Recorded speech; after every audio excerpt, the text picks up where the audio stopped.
ശ്രീജിത്ത് പേരാമ്പ്ര ചിരിയുടെ കരുത്തും വരയുടെ ചാരുതയുമായി തൃശൂർ ജില്ലയിലെ ചാലക്കുടിക്കടുത്ത് പേരാമ്പ്രയിൽ നിന്നൊരു കലാകാരൻ. സ്കൂൾ കോളേജ് പഠന കാലഘട്ടത്തിൽ തന്നെ മിമിക്രി എന്ന അനുകരണ കലയിലേക്ക് കാൽവയ്പ് നടത്തിയ ഈ അനുഗ്രഹീത താരം കൈരളി ചാനലിലെ കോമഡിയും മിമിക്സും പിന്നെ ഞാനും എന്ന പ്രോഗ്രാമിലൂടെ ചാനൽ രംഗത്തേക്ക് കടന്നു വന്നു. ശ്രീജിത്ത് പേരാമ്പ്ര. നമ്മളൊരു മിമിക്രിക്കാരൻ എന്ന് പറയുമ്പം നമ്മൾ അഭിമാനിക്കുന്ന ചില നിമിഷങ്ങളുണ്ട്.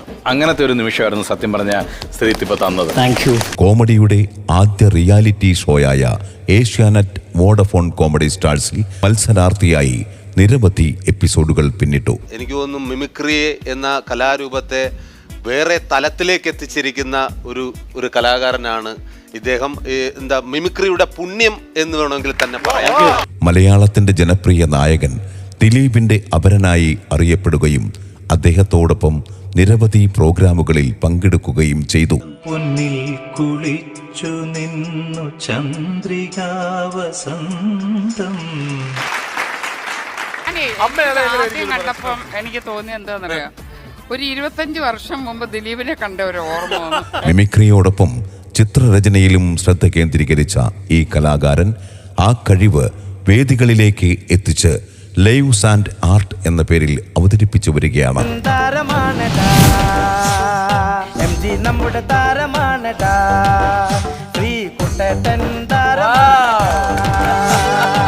Great surprise. എൻ്റെ ജീവിതത്തിൽ എനിക്കിങ്ങനെ ഒരു സർപ്രൈസ് കിട്ടി. ചലച്ചിത്ര താരങ്ങളോടൊപ്പം നിരവധി വിദേശ പ്രോഗ്രാമുകളിൽ വൺമാൻ ഷോകളിലൂടെ ശ്രദ്ധേയനായ ഈ പ്രതിഭ വെടിക്കെട്ട് എന്ന സിനിമയിലൂടെ മലയാള സിനിമാ രംഗത്തേക്കും തൻ്റെ സാന്നിധ്യം അറിയിച്ചു കഴിഞ്ഞു. വരയും ചിരിയും അഭിനയവും കൈമുതലാക്കിയ സകലകലാ വല്ലഭൻ ശ്രീജിത്ത് പേരാമ്പ്രയ്ക്ക് ഈ മാസ്മരിക വേദിയിലേക്ക് സ്നേഹസ്വാഗതം.